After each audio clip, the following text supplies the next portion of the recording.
Author's note, this video is my review of Batman Mask of the Phantasm, based on Batman by Bob Kane and Bill Finger, and Batman the Animated Series by Bruce Timm and Paul Dini, directed by Eric Radomski, published by Warner Bros. And DC Comics. Starring the voices of Kevin Conroy, Dana Delany, Hart Boker, Stacy Keach, Abe Vigoda, Ephraim Zimbalist Jr., and Mark Hamill as the Joker.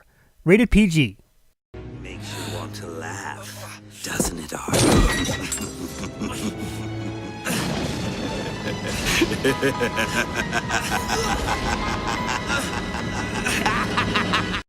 Folks, I had plans to review Justice League, but due to Equestria LA, it's going to have to be put off till next weekend, so to make up for it, here's my review of Batman Mask of the Phantasm.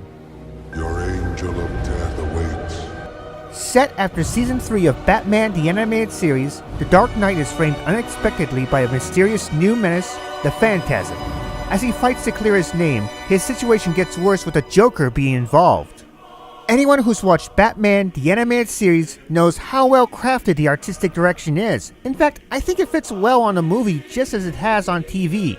And the funny thing is that the dark tone is not only beautiful, it's also much easier to see compared to most Batman films. If I ever review Batman the Animated Series, I will talk more about it. A lot of the story was well told throughout the film's 76-minute length. In fact, I really enjoyed the origin part of Bruce Wayne becoming Batman. And unlike Tim Burton's Batman, I thought the romance was much better handled, making Bruce Wayne's love towards Andrea Beaumont more tragic than it deserves to be. Every character in this movie played their roles perfectly.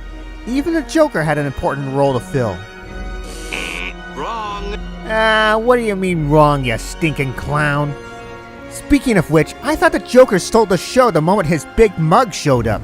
Always corny and yet threatening, the clown prince of crime held nothing back in this movie, staying one step ahead of the Phantasm. I mean, sure the Phantasm played its role perfectly, but there's no topping the jack of all trades. Then again, maybe I'm too biased in favor of Mark Hamill as the Joker.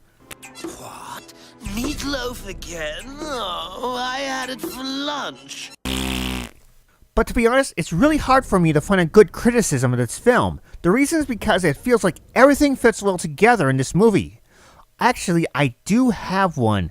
I wish this film did well in theaters, riding out the success of Tim Burton's Batman and Batman Returns.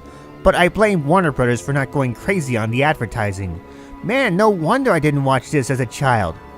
And yet, it's still great to watch Batman Mask of the Phantasm. It's a fun animation for anyone who's a fan of Batman. It blends in the serious tone of The Dark Knight as well as the lightheartedness of the Caped Crusader into a movie anyone needs to watch. It's finally out on Blu-ray, so do yourself a favor and get Mask of the Phantasm, one of the best Batman films of all time. Hello? Hello, operator? I believe my party's been disconnected.